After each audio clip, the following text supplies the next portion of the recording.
Chapter 47. Filled with Miserable Creatures. A corpse greeted them in a stench of mold and rot. A corpse that was still alive, thrashing, breathing, and trying to scream. "Merciful Celestia!" Lilly reeled back in horror. Scenic spun around and covered his eyes. No, this can't. Gloom couldn't move. Crimson neither, both frozen midway and pulling open the chest section. Prey just felt extremely tired, seeing exactly what he'd feared. What's worth more, a pound of flesh or a gallon of blood? The Kindersnatch had taken both from its victim. In the oil lantern's light and shadows, the donkey's emaciated and twisted body was revealed. The jack's fur was missing in patches, matted and turned a lifeless gray, the very color leached from it. But there was still life in the donkey, because the Kindersnatch was forcing the jack's body to live on. Roots grew into the donkey, grafted into veins, bulging beneath knotted and stretched skin. It was terrifying, wrong, disgusting to witness. But worse was the poor jack's head. The never-ending gurgling was now even louder. Prey realized what the Kindersnatch was. A parasite. Not an evil spirit, but a magically created parasite. Black magic, blood magic, dark magic, voodoo magic, ritual magic. Such a twisted creation could only come from one of those equally twisted branches of magic. No, this can't happen, Lilly was whispering in shock. Prey heard Scenic gagging and retching, his stomach completely beyond his control. How can any pony still be alive like that? The reason for the constant gurgling was finally revealed. The donkey's frame did not look like it had the strength to breathe for itself, so the Kindersnatch was doing it for the victim. The thick roots grew down the donkey's throat and nose, forcing his airways wide and keeping the donkey's jaw permanently wedged open. Bundles of roots inside the lung sacs forced them to inflate and deflate, over and over. That gurgling was air being dragged ceaselessly in and out of his lungs. A constant stream of drool fell from the donkey's mouth, tongue strapped down by gnarled tendrils. And his eyes, red, swollen, sightlessly twitching, webs of hair-fine roots ensnaring the orbs. Lilly had begun crying, struck dumb by the brutality. Crimson's wings were shaking violently, the rest of his body frozen as he stared down into the Kindersnatch. Prey's face was empty. His heart matched. He studied the broken, veined flesh, and thought about how familiar this was, in a far-removed kind of way, to something from within the deeper green. Prey'd predicted this was exactly what they'd find the moment he'd heard the broken mind of that first Kindersnatch back at the ravine. The donkey before them was insane. The jack's mind had been shattered by pain and erased by suffering. This was all that was left. What they were seeing in front of them wasn't an enslaved captive, or a mind-controlled pawn, or even a victim. They were looking at a torture device, all opened up and its inner workings put on mind-scarring display. Gloom finally couldn't look for a second longer and staggered back, taking long, ragged breaths. "Evil flesh is good with us. Oh, Luna, it's disgusting." "Sir?"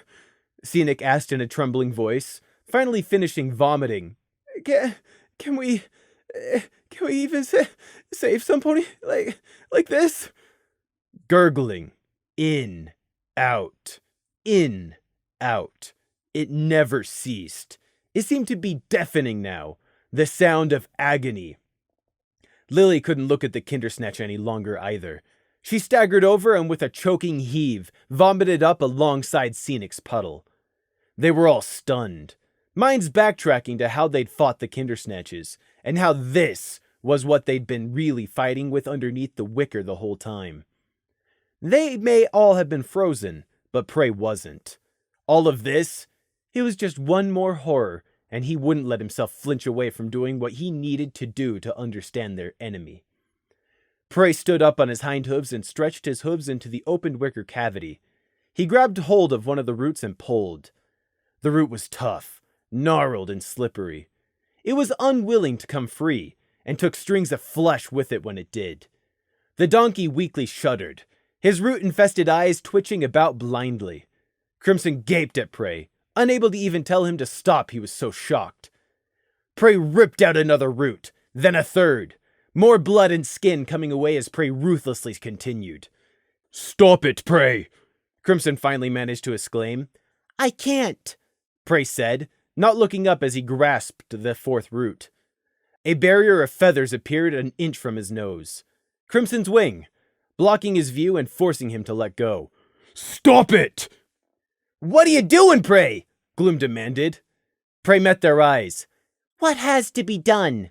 We need to understand what's been done to these villagers. I don't want to do this any more than you do, but this is the only way we can learn."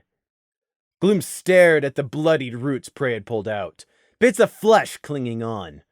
Everything seemed so inevitable. The deer and the holt, the scarecrow, their failure.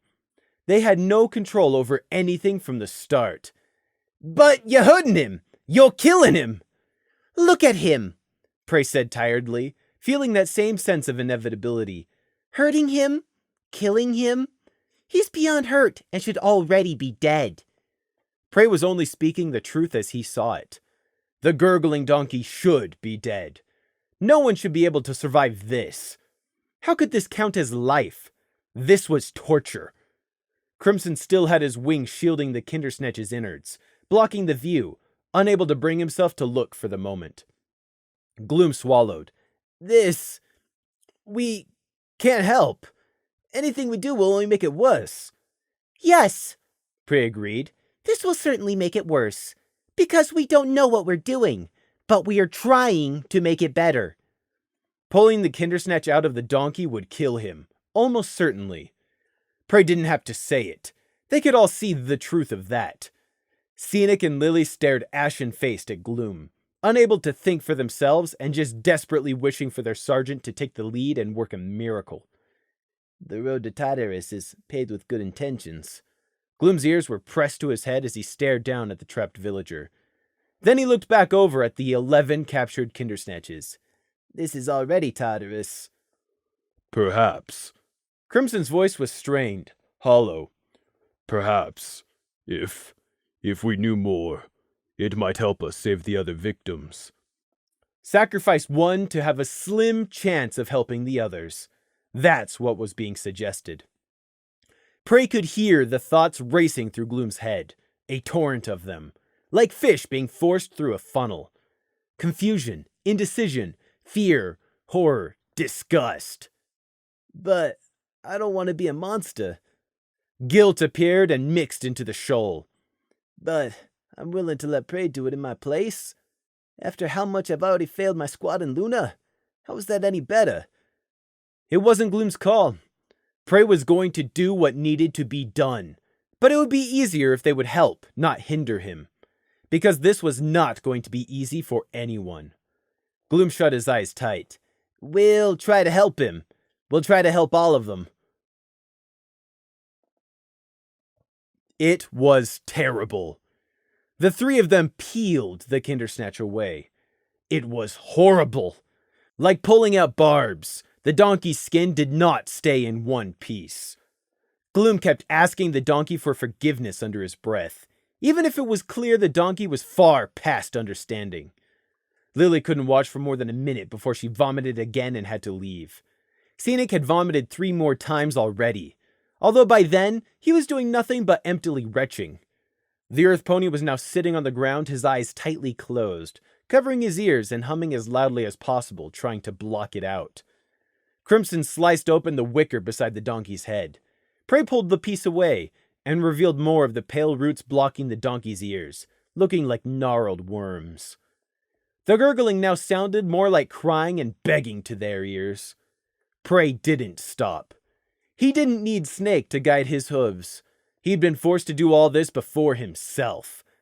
He kept pulling and cutting and peeling, and Gloom and Crimson helped. They had blood on their hooves. The Kindersnatch's gurgling had grown even more strained, erratic. Bloody froth began to leak from the emaciated donkey's nose and mouth. Oh, goodness!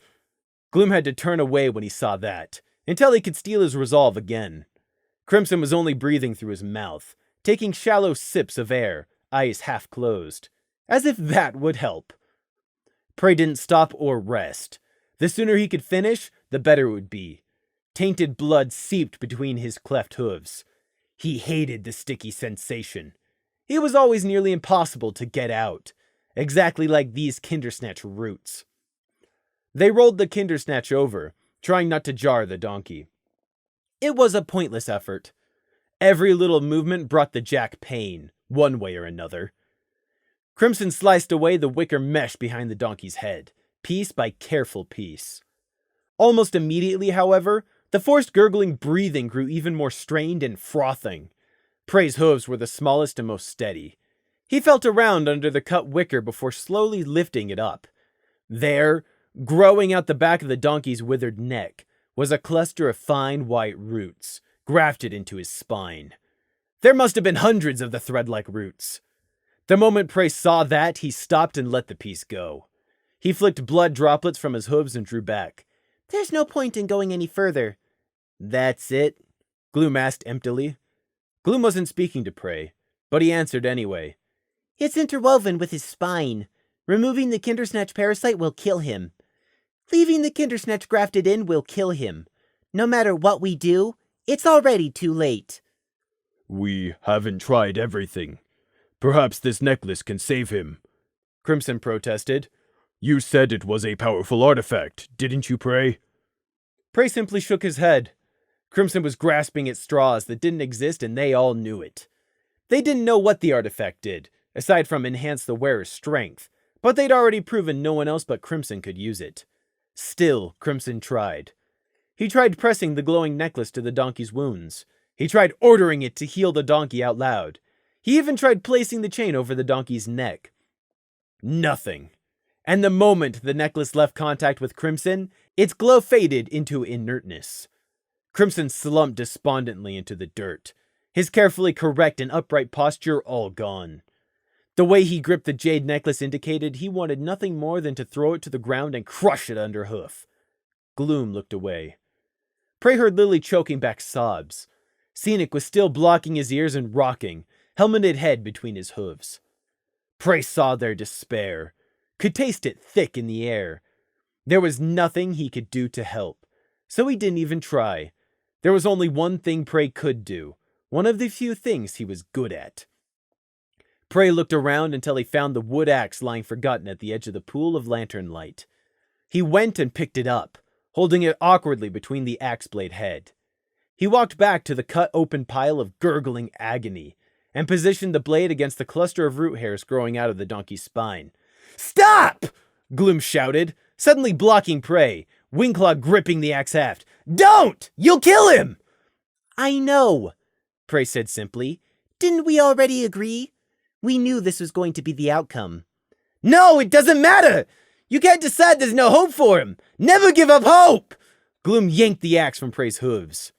Prey let him take it, but kept speaking. He's already dead. Worse than dead.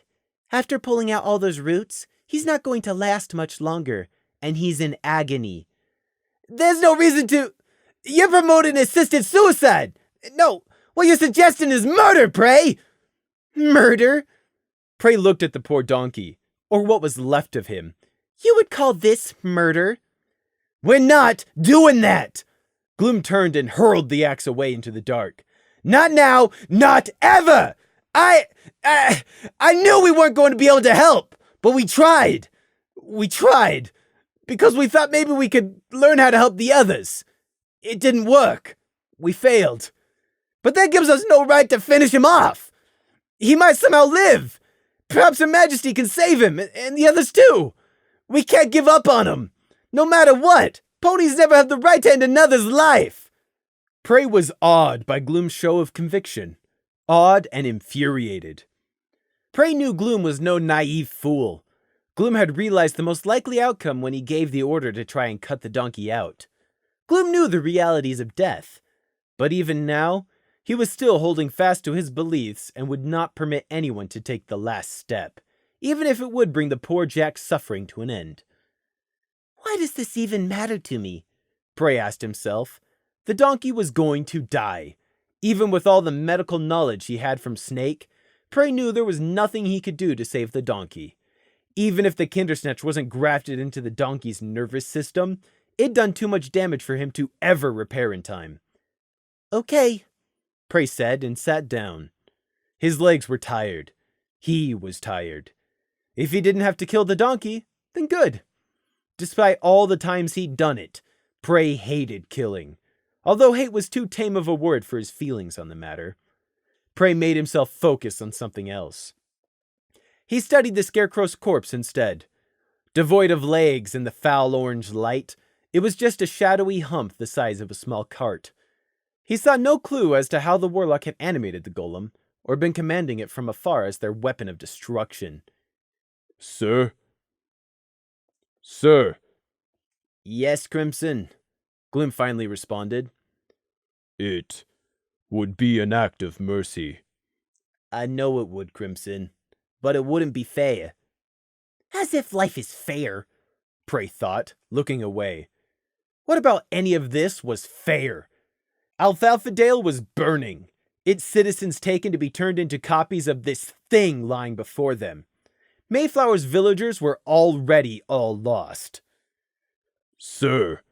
We're not killing him, Crimson. I know, sir. Sir. Yes, Crimson. It's too late for that. He's stopped breathing. Lilly Blossom exploded. Buck these sugar body feather butterscotch horse blossoms! And gah! It's not fair! Buck! Buck! Buck! That's just not fair! He can't just die! Lilly screamed in fury, her voice echoing loudly around the abandoned village. Was Gloom in any state himself to comfort the distraught mayor? No. He just helped inadvertently kill this donkey. His head hurt, and his head was full of black noise. But the duty fell to him as the sergeant to try and calm Lilly down. However, this time, Gloom was too slow in getting himself together and finding the right words to say. Lilly. That was as far as Gloom got. Lilly was a pony, and she'd reached her breaking point. Without regard for the situation or her surroundings, Lilly's mind fixed upon what it could understand and went for it. This has happened. Impossible. We refuse. We have to stop it from happening. I'll turn them back into ponies myself. We'll save Alfalfa Dale. Shimmer, Atlas, hang on, I'm coming. With that, Lilly bolted towards the dark forest in a wild gallop. Prey stared in shock. The unicorn had completely lost her mind.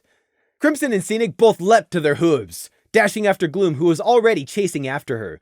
Don't go into the forest! Lilly, stop! You're not thinking! I'm the hero! I've got to become the hero! Stop! Lilly, please come back! Scenic shouted. The edge of the pine forest, from within which so much grief and fear had emerged, was only 10 yards from Mayflower's border. 10 yards was not far. Lilly crossed the gap in less than 5 seconds, still yelling about how she had to go and assist the border guards in saving Alfalfa Dale. Where is the line between danger and safety? Lilly was still shouting when the inky blackness under the tree's edge whipped out tentacles of darkness and yanked her in. Crimson could barely run, yet he tried. Lilly! Scenic screamed. A moment later, his voice was drowned out by Lilly's own. The Marmaduke reeled Lilly in, tightening its coils. It'd been hidden on the edge of the forest, no doubt drawn along in the wake of the Kindersnatches and Scarecrow, looking for a free meal. And Lilly had run right into its waiting clutches. Lilly screamed desperately as the Marmaduke dragged her under its body, towards where its beak-like jaws were hidden. Scenic was sprinting to reach her. Gloom and Crimson were both injured and exhausted, and in that 2-second sprint, they couldn't match Scenic's pace or keep up. A lot happened in those 2 seconds. Scenic reached the oversized land octopus, and without slowing or changing direction, was unceremoniously clotheslined by one tentacle faster than Prey could blink. Lilly screamed for help again, trying to cast a shielding spell. Help! Help! Sergeant Gloom, please! Please don't let it... Ah! Prey heard a hollow clack, like 2 blocks of wood banged together. It was followed by wordless screams of pain and agony. Crimson finally arrived. His wing blades glowed jade green, blurred traces of light through the night. The Marmaduke recoiled as its tentacles were severed, and tried to withdraw underneath the protective shell of its hollowed-out rock. It didn't even retreat halfway in before it was dead. Crimson somehow cleanly slicing the whole rock shell in half with one blow like it was no more than an apple. A flash of green light extending beyond the length of Crimson's wing blade in an after image. But it was too late. Prey could hear Lilly's screams. Those were not screams of fear. They were the animalistic screams of delirious pain. Scenic scrambled to his hooves. Lilly! Oh, Lilly! Shh, it'll be all right. Oh, Celestia, no! Get her out! Get her back into Mayflower! Gloom yelled over the mare's screams, skidding up and grabbing at Lilly. Crimson also attempted to bend and pull Lilly out and almost fell drunkenly over, heaving for air, the necklace having drained him even further. Prey sat on the dirt, covered in blood and filth, and tiredly looked at them all. Behind him, the captured Kindersnatches writhed. He hadn't moved to run after Lilly. He hadn't even moved when the Marmaduke had grabbed her or when she'd started screaming. Prey felt like he'd foreseen it all, like he'd somehow known this was going to happen and it wasn't a surprise. Stupid, foolish unicorn. He shook his head. Why would you run off into the forest like that? The Marmaduke seemed to be clamped down firmly in a death grip, because as Prey looked on, he saw their frantic efforts to free Lilly were failing. The severed head of the monster was still locked onto Lilly's upper body. "Forget it! Just drag it all back!" Gloom ordered. "Lilly, hold on! Can you hear me? We're gonna move you! It's gonna hurt, but bear with it!" Lilly's screams were already turning mewling in nature, growing quieter. To go so quickly from full-blown screaming to weakening did not mean good things for Lilly Blossom's chances.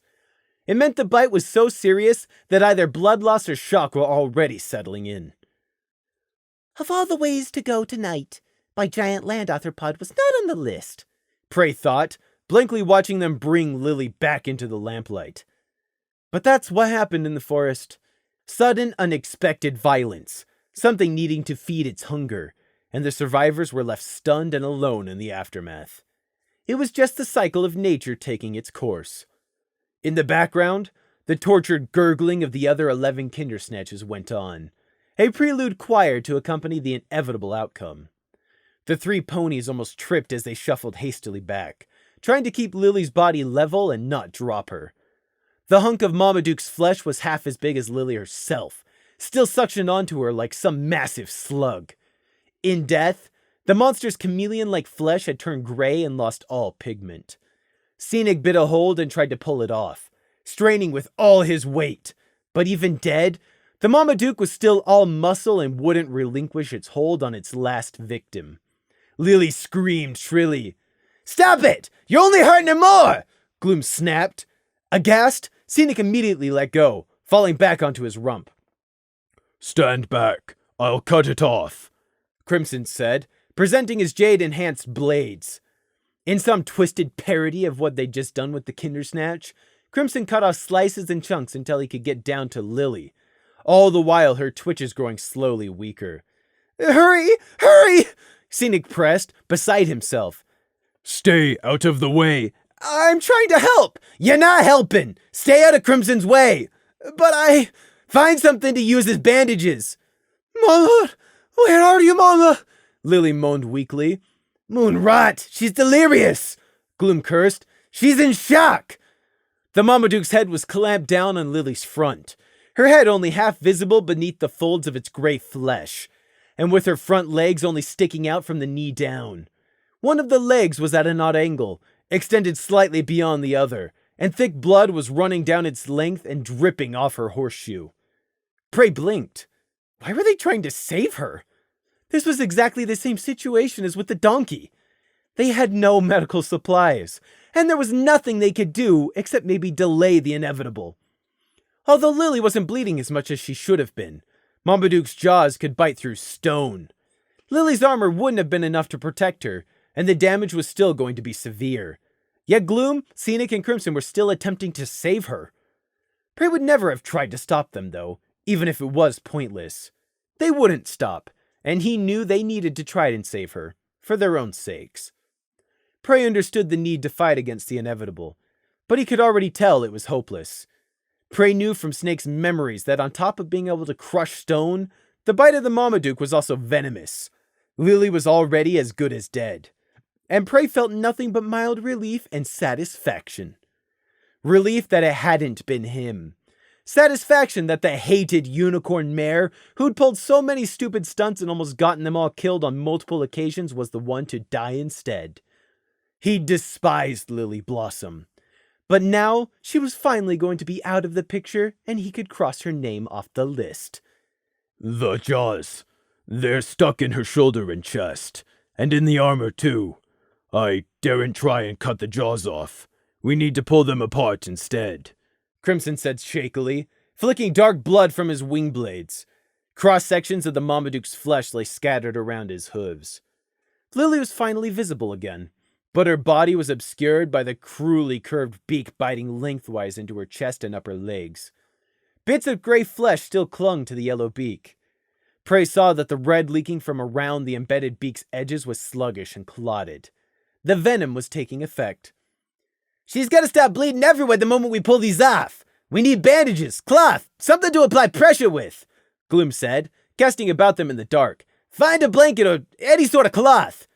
She won't bleed all that much, Prey disagreed. 3 pairs of haggard eyes and grime-streaked faces fixed onto Prey, and he immediately wished he'd stayed silent. Why's that? Gloom rasped. Why hadn't you just kept quiet? The bite was poisonous. Look, it's already making her blood clot. It's the only reason she hasn't bled out already, but the venom will eventually block her veins and kill her anyway. She has an hour at most. There's nothing we can do. She's gonna die anyway, Gloom croaked. After all we survived, and the Kindersnatches. That's it? Scenic whispered, legs starting to wobble. No, this can't be fatal. She can survive this. Ponies have been saved from worse, Crimson protested. Prey drew his hoof through the dirt. If we had an antidote, and operating tools, and some way to stop the bleeding, and could stop shock from killing her, then maybe yes. But we don't. You're giving up on her, Crimson asked disbelievingly. There is nothing we can do. Just like the donkey in the Kindersnatch. This is beyond our ability. That's just the way things are. You are giving up, Crimson accused. There's nothing I can do, Prey protested. Gloom suddenly yelled at him, and Prey flinched. Stop making excuses and help us save Lilly! I'm not making excuses! What do you think I can do? I can't make the Marmaduke unbite her! You can help! I know you can! You fixed me up no problem, far better than I could have! Gloom jabbed a hoof back at his side where Prey had stitched his wound shut, and then at Prey. You must know something, so do it! Oh, and what do you suggest I do? Prey retorted, not caring that Gloom was only speaking out of desperation. She's going to die whether you like it or not. Deal with it! How dare you! Gloom growled, advancing on Prey. You're going to let her die just because of some stupid bucking hang-up about unicorns, you racist little shit! Gloom was moving beyond reason. He wasn't able to think straight. She can't die! She can't! Nobody else is gonna die on my watch! Is that true, Prey? Are you trying to murder Lilly? Crimson demanded sharply. Don't be absurd! She's poisoned! That's not my fault! Prey hissed back, glaring into Gloom's blazing yellow eyes. I'm not taking the blame for Lily's stupidity in running into the forest. She lost her head. Now she'll lose her life. There's some way to save her. I know it, Crimson insisted, eyes boring into Prey. There's always a way. Think, Prey. There must be something you know. Why would I know?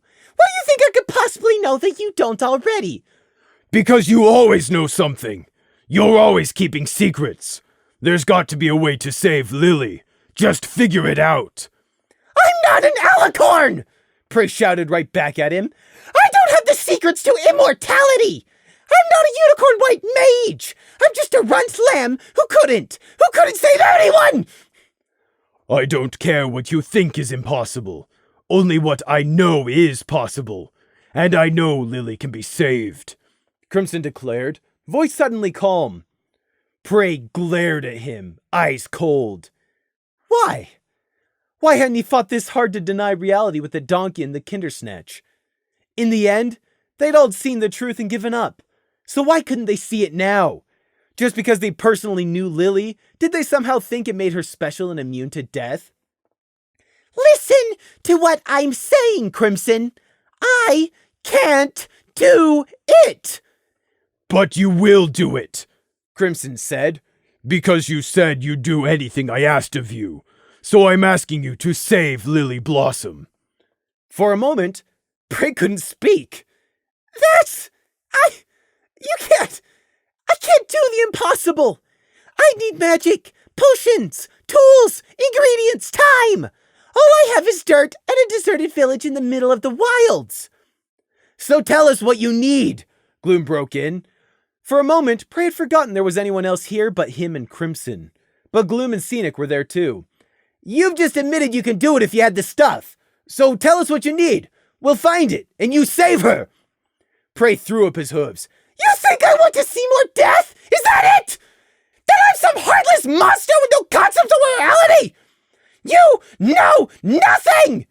Crimson, please, believe me. I'd help you if I could. But this place just doesn't have what I need, or any way to get it in time. Stop wasting Lily's time. We'll be the ones to decide if it's impossible or not. Just tell us, and don't lie, I'll know. Gloom cut him off. It's not as simple as that! Prey seethed in frustration. Forget her injury. The venom itself will kill her. If I had the right herbs, yes, I could counter it.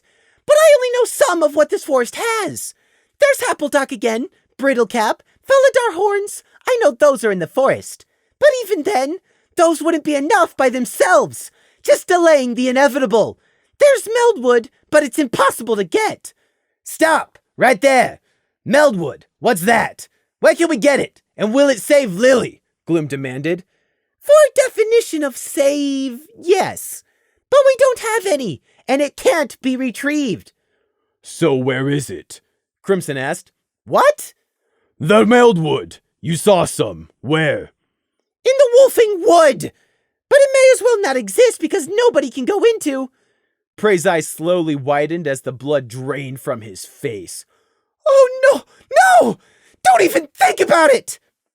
What does this Meldwood look like, and how much of it do you need? Crimson asked, unblinking. You can't get it! It's in the Wolfwood! It's beyond suicide! What does this Meldwood look like, and— No! How much of it do you need? No! Not now! Not ever! Prey shook his head furiously, own ears flailing. Put the idea out of your head right now! What does the Meldwood look like? Scenic joined in, advancing on Prey. You can't fetch it! You'll die and get us all killed too in the process! I won't let you go! You can't stop us, Prey. We're bringing it back, and then you will use it to save Lilly. Crimson said. You can't get it! It's way out in the middle of the forest! I have my magic necklace you gave me. You're exhausted! I'm well enough to get there and back. Crimson was unmoved. You will make it in time! You saw how fast Crimson could fly with that amulet. He can make it, Gloom said, gesturing at the necklace.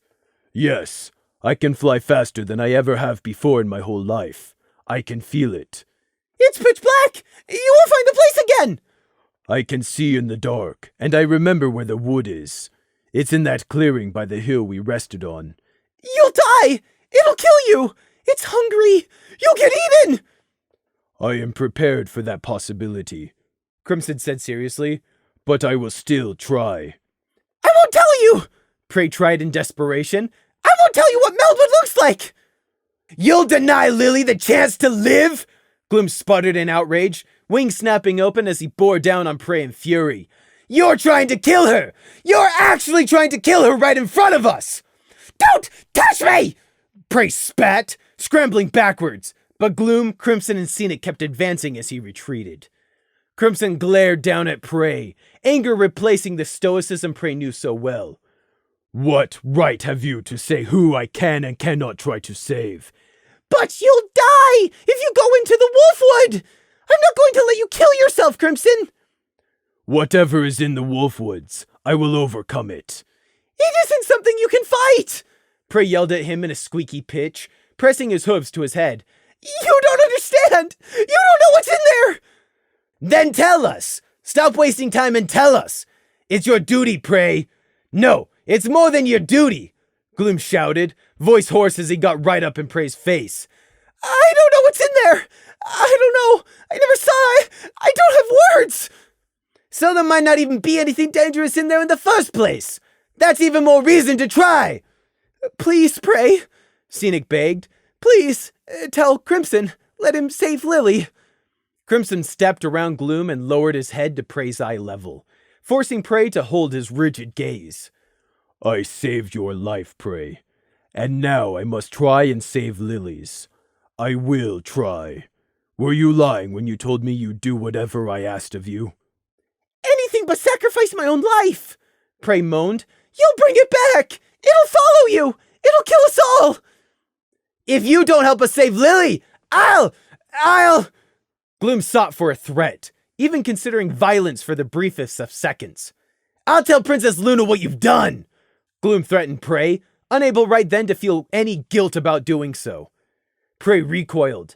He gulped, hesitated, but still shook his head stubbornly, his eyes too wide and his breathing ragged. No! I won't tell you!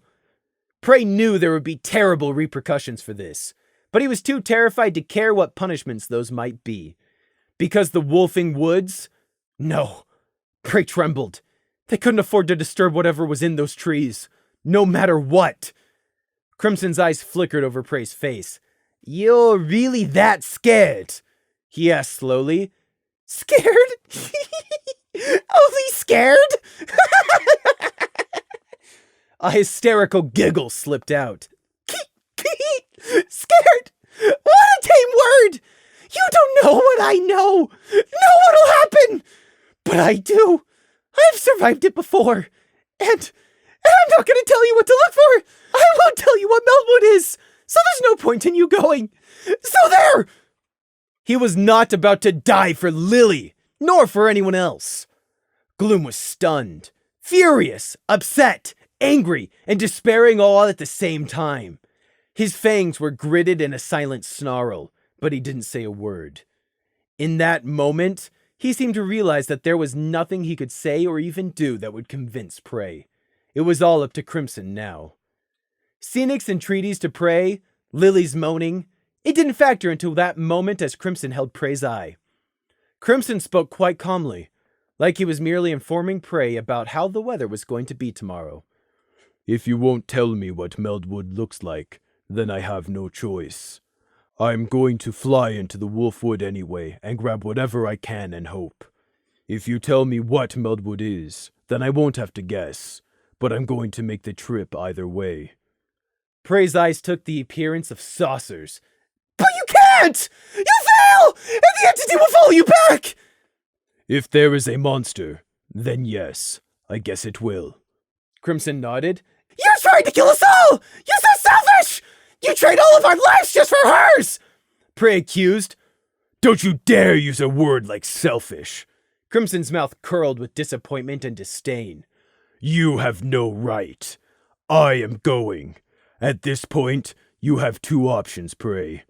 Either you can make my trip mean something, or you can keep quiet and I'll make the trip anyway. But I know you. You aren't evil. You won't let Lilly die out of spite. Not when I'm going anyway. Prey stared up into Crimson's face and saw only sincerity in his glimmering yellow orbs. Prey couldn't hear his thoughts, but he could still see. Crimson meant every word of what he'd just said. Prey's hind legs finally folded and he fell onto his rump. Crimson was going into the wolfing woods. Why? Why was he doing this for Lilly? He wouldn't have done it for one of the Mayflower villagers, would he? So why? Why? Why? Prey thought in despair. He felt his eyes stinging. He was absolutely terrified. Why? Please, Crimson, don't go! It'll follow you back! Prey begged. Crimson began pulling off his armor to fly faster. I'm sorry, Prey.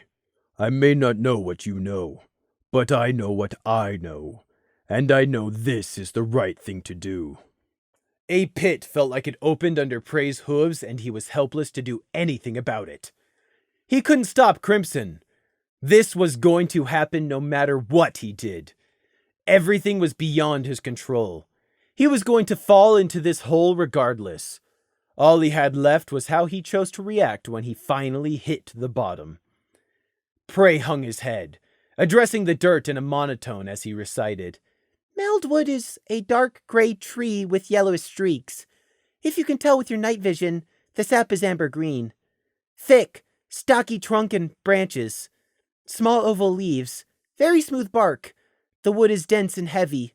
I'll need a branch about the size of your leg. Don't let any of the sap get into your mouth or any open cuts. Try and get a fresh branch from near the tree's crown. That's all I need to know, Crimson said, quickly opening his wings. I'll need a rope, or something to tie the branch onto my back with. I'll be flying too fast to stop in time to find it again if I drop it. Scenic immediately began running about, looking for rope. That's not all.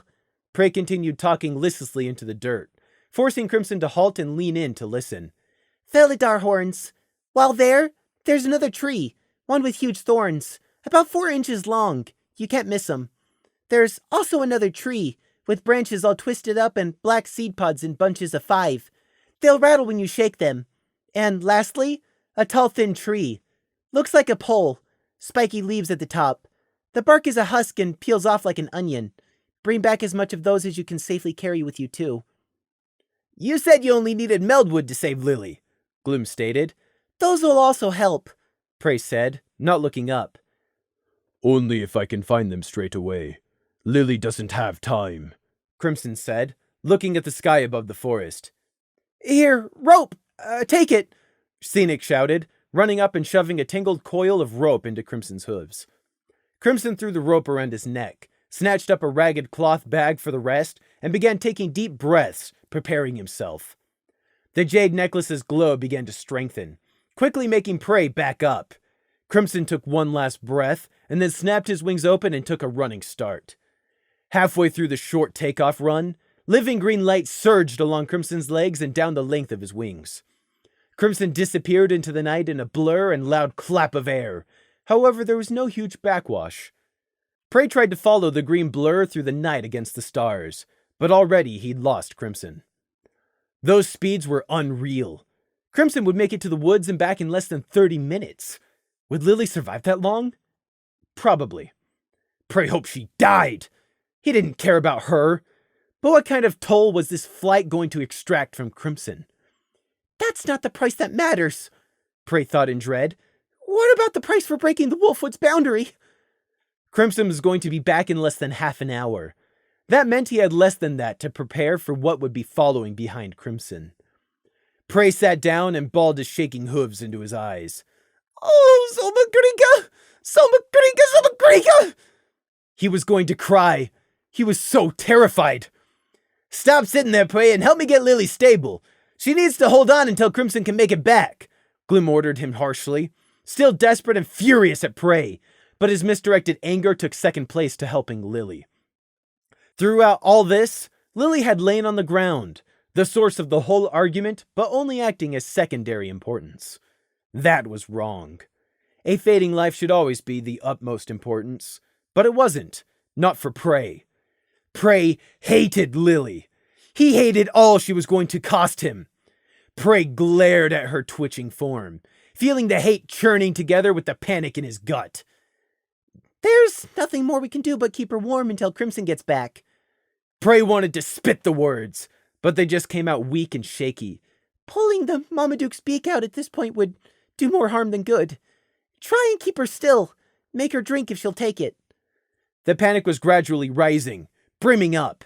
He tried to force it down. Focus, Prey! Focus! She's in so much pain. There must be something we can do for her. Scenic tried, cradling Lilly's head to keep her still. Gloom was dragging out old moldy blankets from the abandoned houses. Didn't you say a word I said? Prey refused to even look at the pathetic stallion. I told you I don't have what I need to do anything. Nothing. I have nothing. That includes anesthetics. He was breathing too fast. The panic was bubbling up the back of his throat now, like hiccups, but he couldn't afford to give in to it. He had to focus. He had to prepare. Why was he just standing here? Why wasn't he doing anything? Gloom began covering as much of Lilly as he could with the blankets, pulling off the lower pieces of her armor that he could without touching the bits the Marmaduke's jaws were stuck in. He flinched every time he made Lilly twitch or moan, but he continued working as fast as he could. She just has to survive until Crimson gets back and Prey can save her. What are you doing, Prey? Stop just sitting there! Help us! Prey started in shock, then leapt to his hooves. Gloom was right. What was he doing? Fire! Prey squeaked. We need wood for a fire! We got the oil lantern for light. Or is the fire to keep Lilly warm? Forget about her! She's stable! We need a fire ready for when Crimson returns! Fire? What? Wood! We need wood! Lots! As much as we can get! Prey started grabbing bits of broken timber from the fallen houses, completely uncaring of the gurgling Kindersnatch as he dashed around, blocking out their mental screams of anguish. It was too late for them now. Gloom had made his choice. He'd chosen Lilly, not the villagers. Prey began throwing all the bits of wood he could find in a pile beside Lilly and the lantern. First just small scraps, kindling really, but bigger pieces too, broken planks, even half a support beam, anything he could physically drag. He ignored Scenic and Gloom's demands to know what was going on, just rushed back out for more wood. Why were the two of them just sitting there? Leave her! Get more wood! We need as much wood as we can get! Unless you want to die, do as I say! Prey strained to drag a splintered roof beam 3 times his size through the dirt and weeds. He struggled and pulled and pushed. Scenic appeared to try and grab the other end to help, but Prey shouted him away. No! Go get other wood! Bigger pieces! As big as you can carry! We need more! More for what? Gloom asked, refusing to leave Lilly and having to shout over the Kindersnatches. What is... Gloom broke off in a rasping cough, throat parched. What do you need so much wood for? Do we need to melt something? Metal? There's enough fuel to last 3 days already! Prey was pillaging the half-empty woodshed for ready-cut logs, pulling aside the vines and grass which were trying to overgrow it. No, it's not enough! We need more spare wood! We have to get the fire burning bright throughout the night! Prey, there's already plenty, but Lilly needs... It won't be enough! And there won't be time to fetch any more once it arrives! Prey denied frantically as he dashed back for another load. When what arrives? When Crimson arrives! Prey corrected. When Crimson arrives back, we must light the fire straight away! Lilly is the priority! She comes before the fire! You will save her first! Gloom ordered. Yes! I'll work by firelight! But the fire must be lit and kept bright! Prey panted, dumping the logs off his back onto the growing pile. He was breathing erratically, and it was only partly because of the exertion. Is this enough? Scenic gasped, tipping a huge pile of broken planks off his own back. Scenic was like a dyed piece of cloth that had been wrung out so tight there was no color left in him. He didn't even know how to think for himself right now. He was just following instructions. All this, everything, it was just too much for the Earth Pony. But apparently Scenic's guard training had been good for something. Even though Scenic was dazed with indecision, his body was still responding to orders without him at the helm. Prey barely glanced at the wood Scenic had just added. No, we need more! As much as we can get! Hurry! Prey wasn't satisfied until they accumulated all of the wood they could gather. What they didn't take was only what couldn't be lifted. His legs trembled, shivers running up his spine. He felt hot and cold, and he was having to swallow down the pathetic sounds of weakness crawling up his throat. His eyes darted about. They'd collected all the wood he could find, but would it be enough? The 11 Kindersnatches thrashed on the ground and gurgled insanely, and were ignored, although Gloom cursed himself for his heartlessness even as he prayed to Luna for forgiveness and tried to tend to Lilly. Prey's thoughts kept going to Crimson, out there somewhere blitzing through the night on magic-enhanced wings. What would he awaken in the Wolfing Wood? Prey looked at the woodpile. They had enough wood. Or at least, he prayed they did. Not that praying would help. There were no gods for what was coming. Prey didn't know what was coming. He feared he had an idea of what it was. and that gnawed away at him like a weevil burrowing into his heart. Prey didn't have the words, nor knew if he had an actual name, but the description for what he feared was this: a hungry thing. But no, it couldn't be that. Prey tried to reason with himself. Not even whatever the entity from the Wolfing Wood was. Right? Or was it simply different from what he thought he knew, which was next to nothing, and it instead obeyed some sort of rule set? No, that made no sense. It couldn't be a hungry thing. But Prey didn't know with any surety what was which, and he was scared. They had wood. They would have a fire. Crimson was coming back, and he'd have to save Lilly in there somewhere. It was just an afterthought by this point to Prey, even if saving Lilly was the end-all be-all for the others. There was nothing more he could do to prepare. Prey sat down in the dirt, wool filthy, and stared into the dark depths of the forest. He didn't listen to Gloom and Scenic behind him pointlessly comforting Lilly, who was delirious and couldn't even hear them anymore, nor to the wailing of the Kindersnatches. Prey's eyes felt raw and hot. He stifled a hiccup. He was so stupidly afraid right now. Why did he have to be such a damned coward? But a leopard doesn't change its spots, and Prey couldn't stop being afraid. So he sat alone on the edge of the lantern light in the ruins of Mayflower, deaf to the Kindersnatches, and quietly cried where no one could see. The godless waste, damn it! But he was so scared. Spineless, useless, vile, disgusting sibling bugging crybaby! He was scared. Up in the infinite sea of night, a flash of green light streaked between the stars. Prey only saw it because he'd been watching. It was almost already on top of him, rapidly approaching the earth. Prey jumped to his hooves, and Crimson shot by over his head, a shadow in the night, and almost crashed somewhere behind him next to the others. Crimson, did you... Find it! Quick! Prey, get over here! Prey furiously scrubbed at his eyes with an ear like a rag, wiping his nose with the back of his hoof and ran towards the others. Crimson was heaving for air, unable to speak, his whole body darkly matted with sweat. Prey had feared this would happen. Gloom and Scenic were physically having to hold Crimson upright as he sagged into them. Hey, easy, easy. Did you get it? Gloom asked. Stupid question!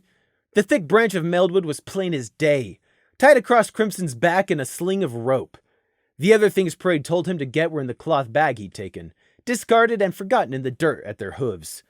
Light the fire! Prey shouted as he ran up. Light it straight away! Don't wait! Lilly and Crimson come first!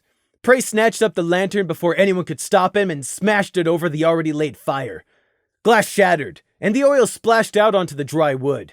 Prey! Gloom shouted, but couldn't let go of Crimson to stop the lamb. The Pegasus was no longer able to support his own body weight as his legs gave out. Crimson! Gloom called in alarm. Don't you dare go out on me too! Lay him down! Prey yelled, rummaging frantically in the cloth bag as the flames started to flicker up. All his natural magic is burnt up! His body is going into sudden magical withdrawal. He'd known this was going to happen. What's that mean? Lilly needs... Help! Yes! I know! You keep saying!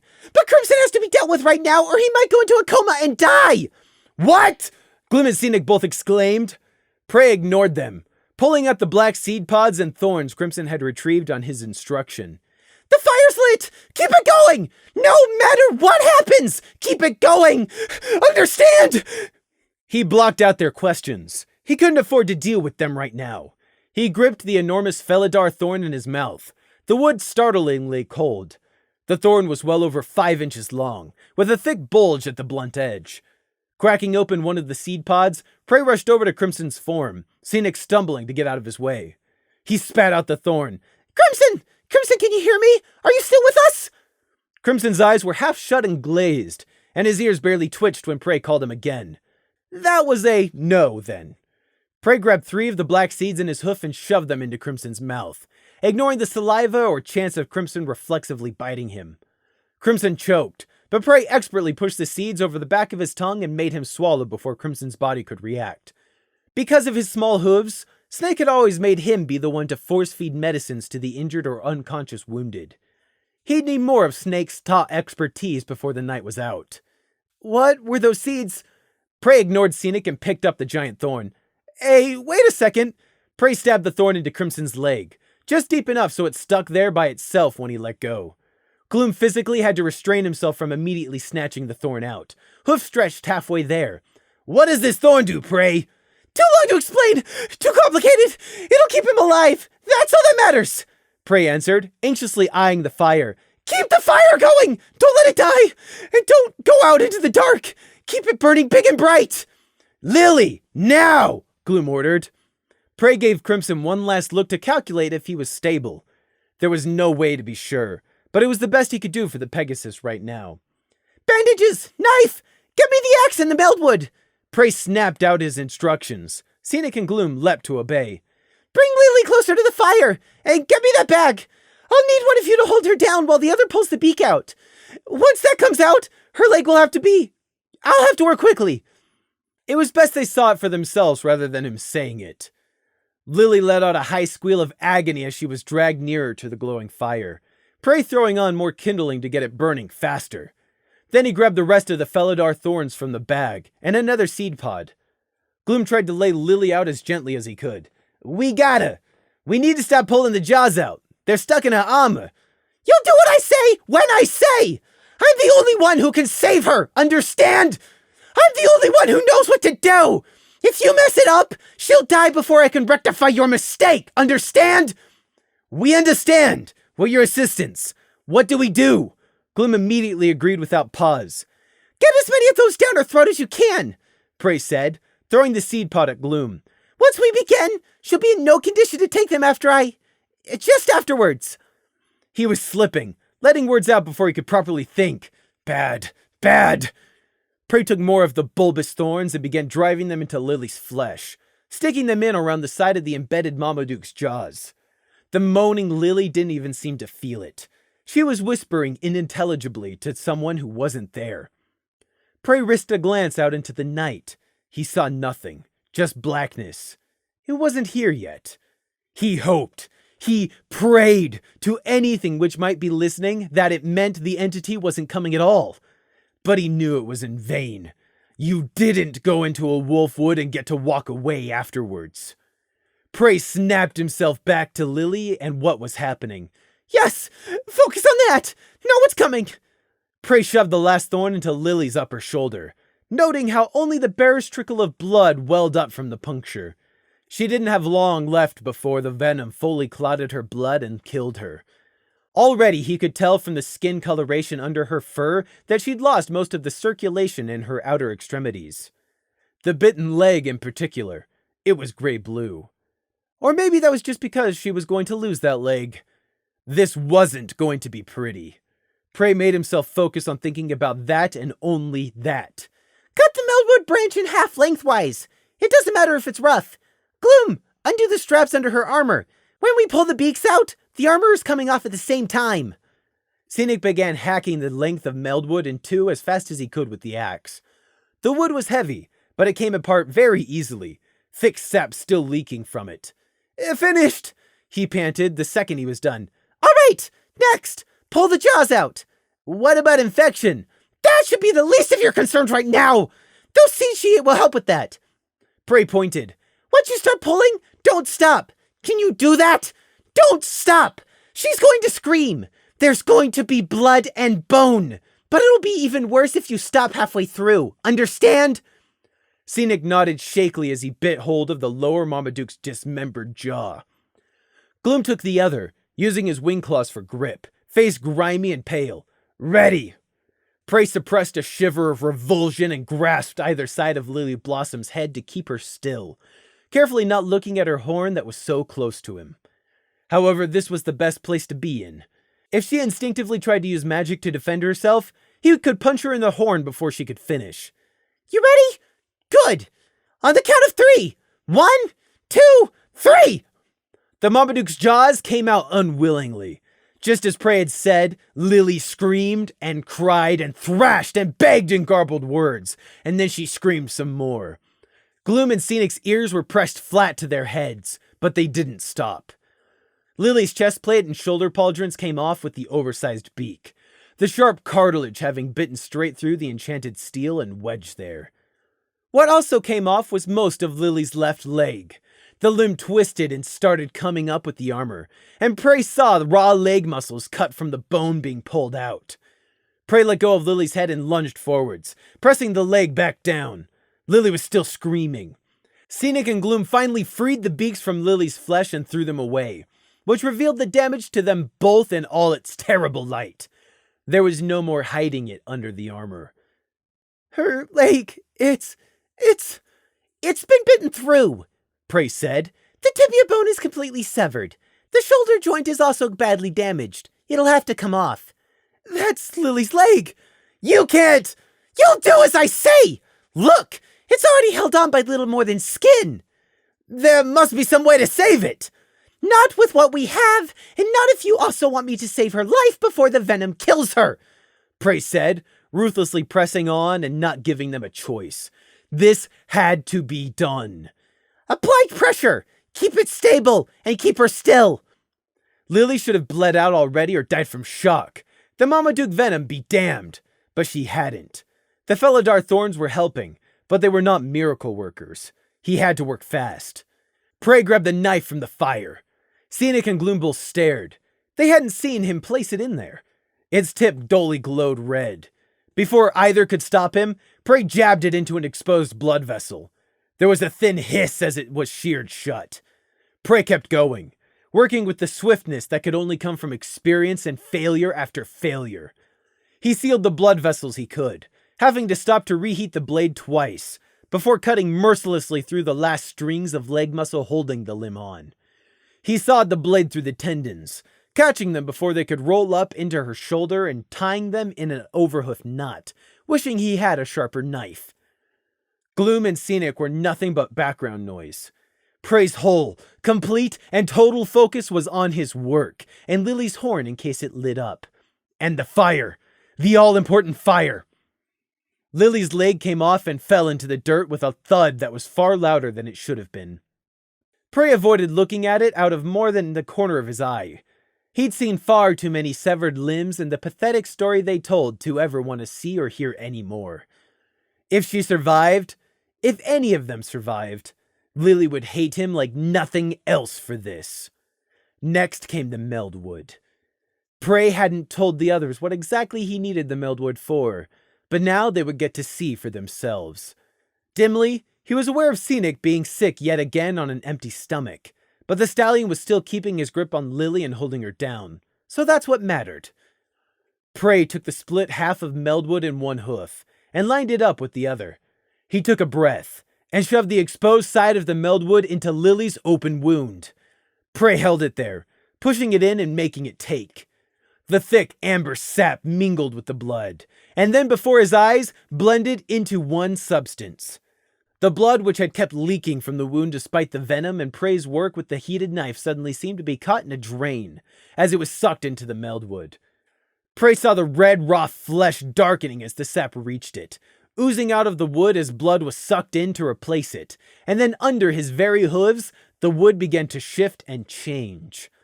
The stripes in the wood began to warp, and Prey hastily let it go. Rather than fall out, the Meldwood stayed firmly in Lily's shoulder. The half a branch began to twist and bulge. Slowly it stretched out, growing and branching into twig. It's replacing her leg, Scenic gasped, face placid. It was true. Lily's missing leg seemed to have been fully replaced by a living tree branch, twigs breaking out of the wood. In a minute, the twigs would begin to sprout leaves. Prey gripped the knife tightly. He'd have to act fast once they did. Not just her leg! Keep her still! Prey ordered. The Meldwood wasn't done. Having finished regrowing the bulk of Lily's missing leg, the twigs began to bud, everything moving in sped-up motion. Prey grabbed a hold of the unnatural limb replacing flesh and bone, and began stripping the leaf buds and twigs as fast as they formed with the knife. The growth had to be controlled or it would completely take over, immobilizing and then killing Lily. That was how Meldwood worked, and how new trees grew. After a minute of frantic pruning work, the bud growth finally slowed, and then stopped. Prey let out a sigh of exhaustion and let the wooden thing now grafted to Lily's shoulder drop. Lily was silent. She'd finally fallen unconscious. A small mercy. I've Never seen anything like that, Gloom whispered. I had no idea anything like this was even possible. Losing the leg wasn't necessary to save her, but since she did, it made it the easiest place to apply the Meldwood. It's not over, though. I've pruned the outward growth. Next comes the inward growth, Prey said emptily. Wait, I thought the Meldwood was only needed to replace Lily's leg, Gloom said. Prey looked at him like he was an idiot. Did he think the venom was only confined to the leg? If that was the only problem, Prey would have just amputated and have been done with it. But the venom wasn't even the extent of it. There was the internal damage caused by the crushing bite to take into consideration, too. Meldwood is a parasite, Prey said out loud. A special kind that keeps its host alive for as long as possible to feed off. It'll force her to live as long as possible, replace her blood with a mix of sap, and bond to her internals. It'll do everything its name says. Meld. Gloom drew the wrong connections. Wood. Kindersnatch. Wicca. It's happening again. You're turning her into a Kindersnatch! No! Prey quickly cut Gloom off before he could go any farther down that path. It's not like that. She'll still be Lilly Blossom. Her mind, such as it is, will be exactly the same. Her body, though, that's another thing. But it'll keep her alive. For a while longer, at least. A while? It's a parasitical growth. Even if it tries to keep its host alive, it will still drain her, Prey answered, not looking at them. Lily's skin was changing color as he watched, slowly taking on the color of bark, spreading out from the initial sight of the now fully melded wooden leg. Slight movement showed where things were shifting under the skin's surface. Gloom took a deep breath, which turned into a gulp. How long has this bother? Prey shrugged hopelessly. Truthfully, I've no idea. Meldwood needs magic to survive. For a normal person, that means 1, maybe 2 years at best. However, Lily's a unicorn, which is why I thought of Meldwood. I estimate anywhere from 5 years all the way up to a full lifespan. I just don't know. How is this saving her? Scenic shrieked, appalled. I said it would save her for a given definition of saved, Prey repeated. She'll live. A half-life. Maybe they can fix her in Canterlot. I don't know. It was something they'd done back in the Resistance. Meldwood was hard to find, but when they had any of it on hoof and a fighter was fatally injured but had survived long enough to be dragged back to camp, Snake would force the Meldwood into them. Borrowed warriors, they'd called them. Borrowed back from death for a time. Dead people walking. They were fighters with nothing left to lose. Just how the Resistance liked it. The Resistance took everything from you, even your death. This is hardly... You can't call this saving her, Scenic almost pleaded. Prey didn't look at him. He glared instead at Gloom, eyes angry and scared, but not scared of them. You told me to do whatever it took to save her. Well, here you go. Now you'll have to deal with the consequences. Everything has a price.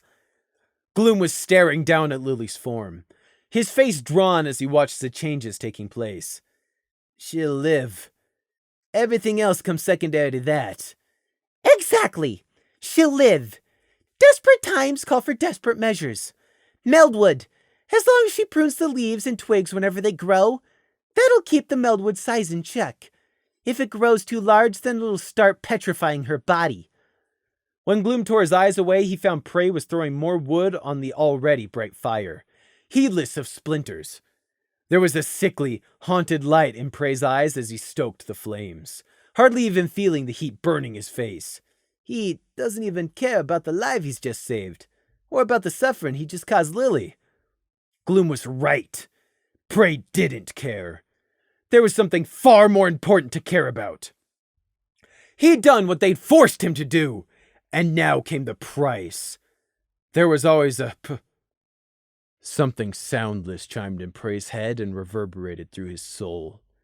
It was the feeling of a claw at your throat, of hot breath on your neck, the silent regard of the hunter judging your worth as a meal. Prey tried to remember how to breathe. It was here. The entity from the wolfing wood had finally arrived. It's here! Prey croaked. It took the exhausted Gloom and Scenic a long second to figure out what he was talking about. The monster from the wolf and woods you were worried about? Gloom asked, a sinking feeling in his hooves. And Crimson's out cold, and here I am weaponless. Where is it? Gloom put Crimson and Lily behind him, his ears swiveling. I can't sense anything. Can't you feel it? Prey whispered. How could they not feel it in the air? It's gotten awfully dark, hasn't it? Gloom opened his mouth to say something. He didn't finish. He tried to peer into the dark. It was pitch black out there. It hadn't been that dark a minute ago. Gloom was a thestral. He could see in the dark. So why couldn't he see now? Unconsciously, Gloom took a step back closer to the fire. Scenic licked his dry lips, cringing like what he was about to say was somehow his fault. I just realized I can't see the stars anymore. Gloom looked up and found all the stars gone. Even the moon was missing. Is it just cloud cover? Gloom asked uncertainly, finding himself whispering the ridiculous question. The only clouds gathered were against the ridgeback. He knew that. He was a flyer. Taking note of the weather was second nature to him. It was dark and startlingly cold. When had it so abruptly gotten cold? Or was it really actual cold and not a chill in his bones? Because it was cold either way. Now that you were looking at it, the circle of firelight seemed a lot smaller and weaker. How could it suddenly be so dark? That's not how nighttime worked. This same fear of certainty that gripped Prey now gripped them, and they knew the reason why. This monster. How do we fight it? Don't! You don't! You can't fight it! Prey's legs were shaking. He didn't dare turn around to look out into the suddenly very dark night. Like Tartarus, we're gonna just sit here and let it eat us. It can't be fought or beaten. I tried to tell you, but you wouldn't listen. We... Prey swallowed down the whimper. Magic! We can only protect ourselves with magic. Scenic stared at Lily, the only unicorn here. But... Not with her filthy unicorn magic! Prey hissed, fear making his tongue bitter. They all think mastery is their right. That with magic, everything should bend to the rules. None of that will help you here. Magic won't work. It's not allowed to work. Not here. Not now.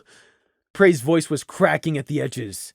It scared Gloom in his bones to hear Prey's tone. It's old. It doesn't listen to anyone's magic. It doesn't obey any rules. Monsters come from before rules. But there are laws. Maybe it'll be enough for us to survive. If we follow the laws right. Old laws. What laws? Gloom hissed urgently. Prey, what laws? The oldest law of all. With a sudden feverish burst of energy, Prey grabbed a log half as big as himself and hurled it into the fire. Sparks shot up and were immediately swallowed by the night. Fire! Fire is their only defense against the dark! Gloom and Scenic both felt it in their bones and knew with dread certainty Prey's words were the truth. The only truth that mattered tonight. The only thing standing between them and whatever was lurking out there in the dark was the fire.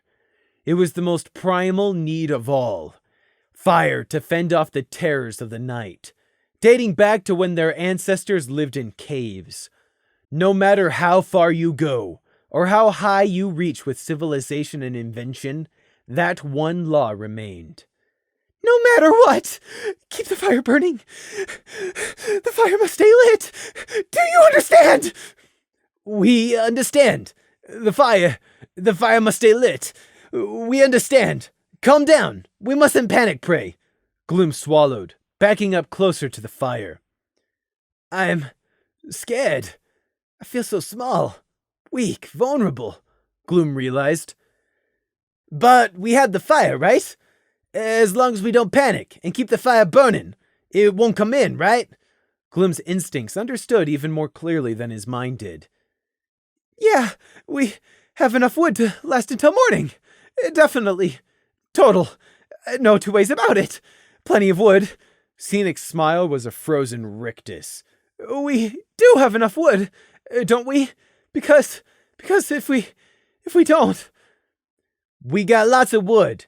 A pile that size is enough to last for 3 days and nights, Gloom declared, hastily measuring the pile. No, we don't! We only have enough to last until dawn! Maybe! Prey stuttered. Prey was breathing too fast, almost panting, the shortness of breath catching somewhere in his chest. But he couldn't control it. He was right on the edge of panic. Memories of surviving this same night once before were clawing at the back of his mind. And for once he was having no success in locking them away again. What do you mean? Only until dawn? Don't say things like that. There's loads of firewood here, Gloom denied, shaking his head. Don't let the fire die! Quick! Pile on more wood! Keep it bright! Don't! We need to ration it! Pace it out! Gloom quickly blocked Prey. Behind Gloom, without his notice, the ring of firelight was slowly shrinking. Prey's eyes grew even wider. Throw more wood on the fire! He squeaked, trying to get past Gloom. We have to ration it! Don't panic! You're panicking, Prey! Gloom spread his wings in front of Prey, holding him back. Inside, Gloom could feel himself teetering on the edge of panic, too. We need to keep our heads! As long as we don't waste it, then... There was a crash of sparks behind him, and Gloom whirled to find Scenic dumping more wood on the fire. Gloom shot across the distance and grabbed Scenic, Wingclaws hooked under the other stallion's chest plate. What are you doing? You're wasting the wood! The fire was dying, sir, Scenic stuttered. The fire's fine! Gloom shook him. It has loads of wood! It can't burn through 3 whole logs in only 5 minutes. Gloom was standing less than a yard from the fire. So why was it cold? His eyes turned down. The flames flickered less than a hoof high in a mix of embers and ash. The logs that had been piled so high only minutes ago almost gone. Before their very eyes, the end of a log broke and disintegrated into sparks and charcoal at a terrifyingly rapid rate. Keep the fire alive! Prey shrieked at them.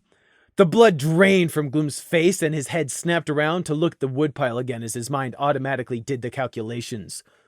Oh. What once looked like an enormously excess pile of wood now looked frighteningly small.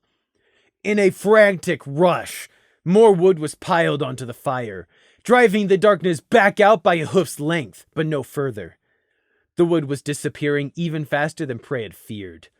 He stared at the pile, trying to estimate. It should still be enough, shouldn't it?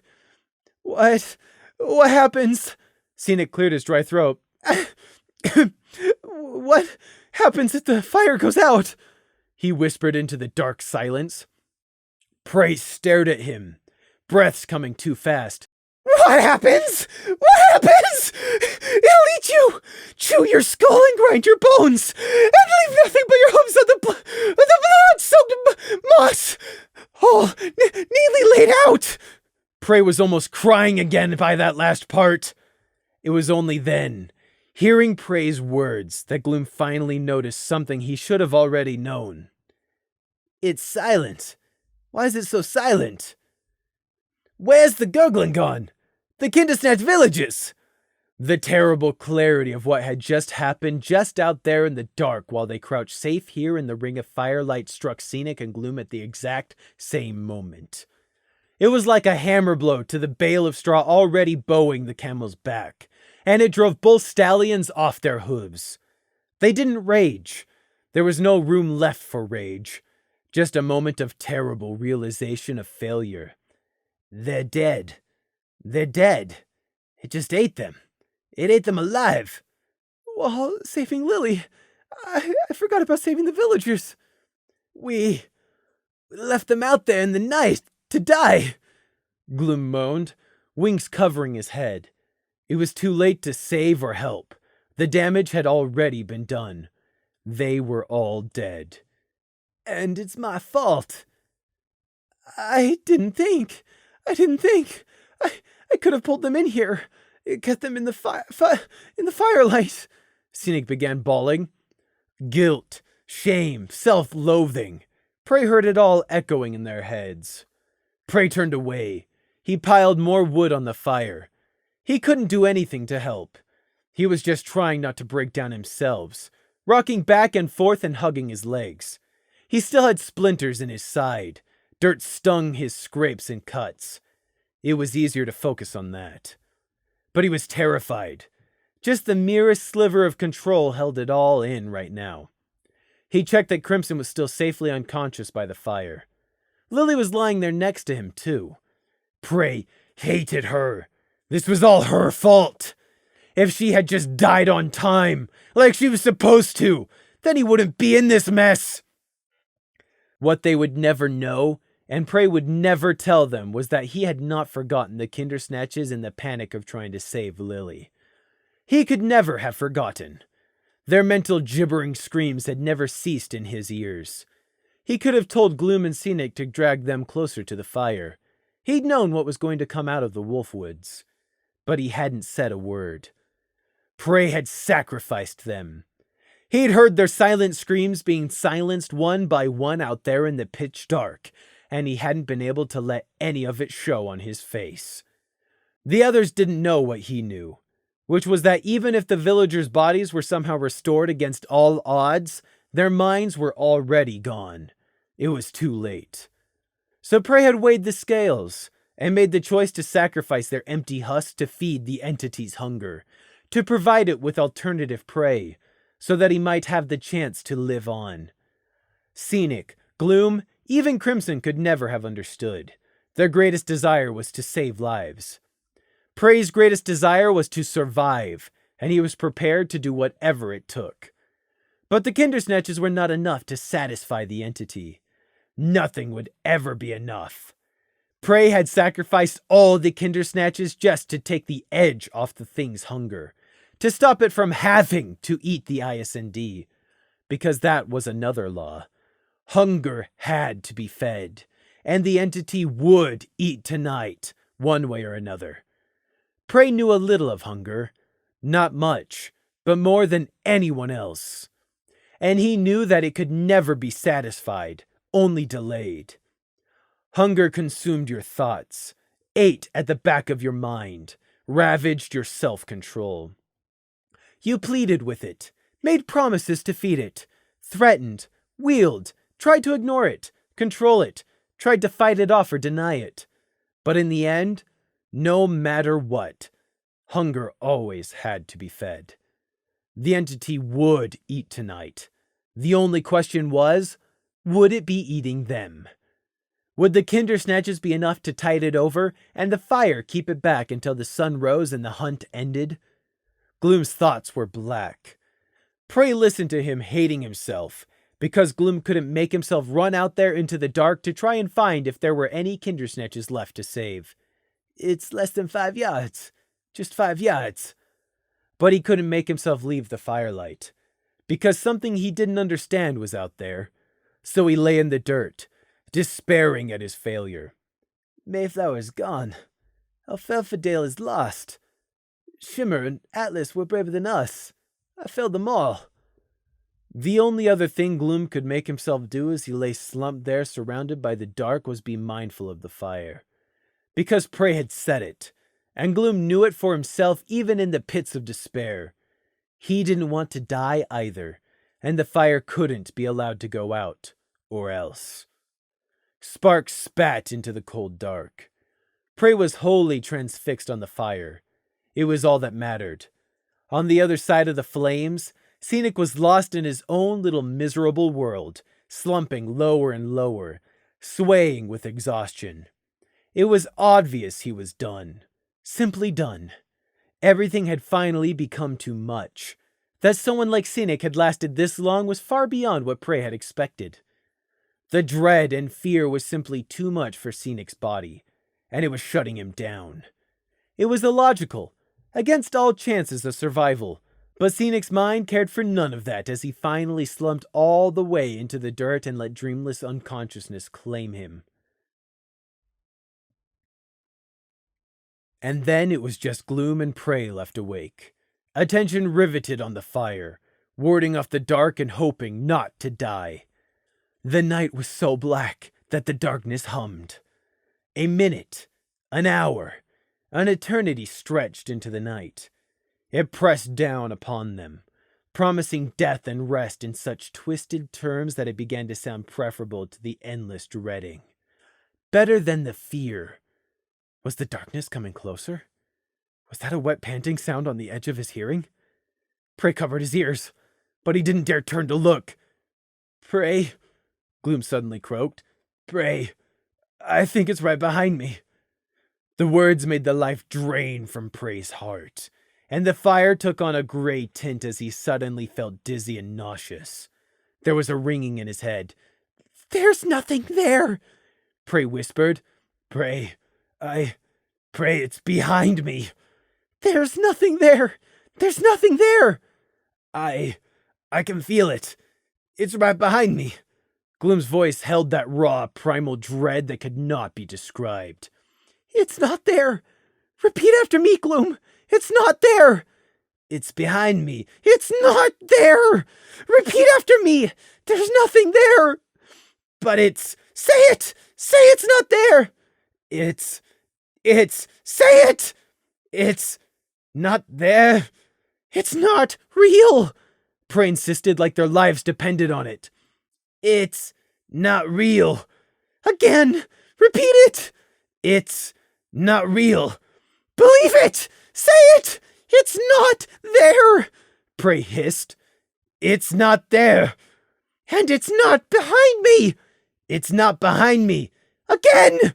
It's not behind me. Again. It is not behind me. Again. It is not behind me.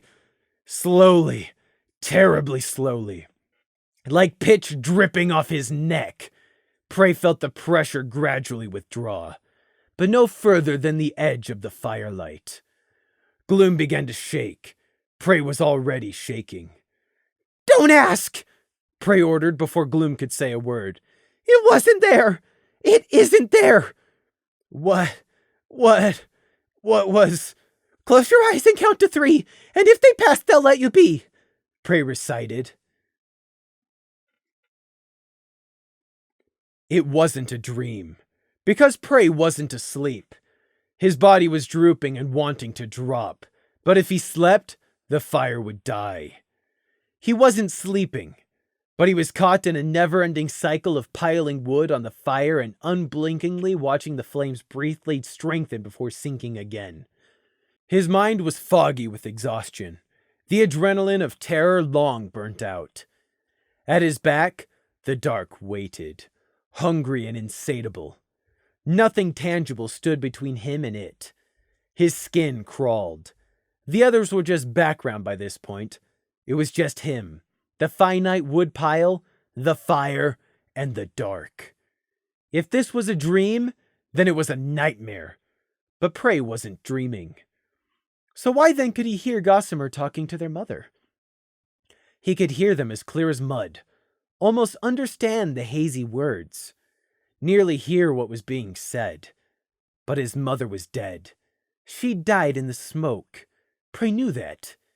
He'd never had the chance to bury her body, hers or Fleece's, because Fleece had died and become Breaker, just like Gossamer had died when Prey took his place. Yet he could hear Gossamer talking to their mother, even if he couldn't make out the words. That wasn't fair. Why couldn't he hear? Maybe it was because he didn't deserve to hear, not after all he'd done. Prey blinked, his eyes burning from the fire smoke. All it takes is 1 or 2 breaths. Why couldn't he hear what was being said? It was a memory. It had to be. So why couldn't he remember the words? Prey's memory was nearly eidetic. He could remember everything, except this. And why did the memory only come now, when he was so scared and tired and in such peril? Prey strained, trying to remember or pick up the faint tells of sound in his head. Was this maybe a memory back from when he was still a baby? Is that why he was getting nothing? He didn't deserve to hear his mother's words, but he still tried. No, not my mother. Gossamer's mother. I keep forgetting. She would never have had a son like Prey. He strained, desperate to remember. Faint, oh so faint. Half a sentence. You're my sweetie, my only sweetie, when skies are gray. And when the stitches fall apart, you'll be hanging by a thread. Nothing more came. Prey's eyes snapped open. jerking his body ramrod straight. Terror coursed through his veins. The fire! Gloom had piled wood on the fire. It was still burning. The Thestral was slumped despondently by the fire in abject misery. Prey kept his eyes as wide open as he could manage after that, repeatedly stabbing himself with a splinter to stay awake as he watched on into the endless night. But the wolf only needs enough luck to find you once.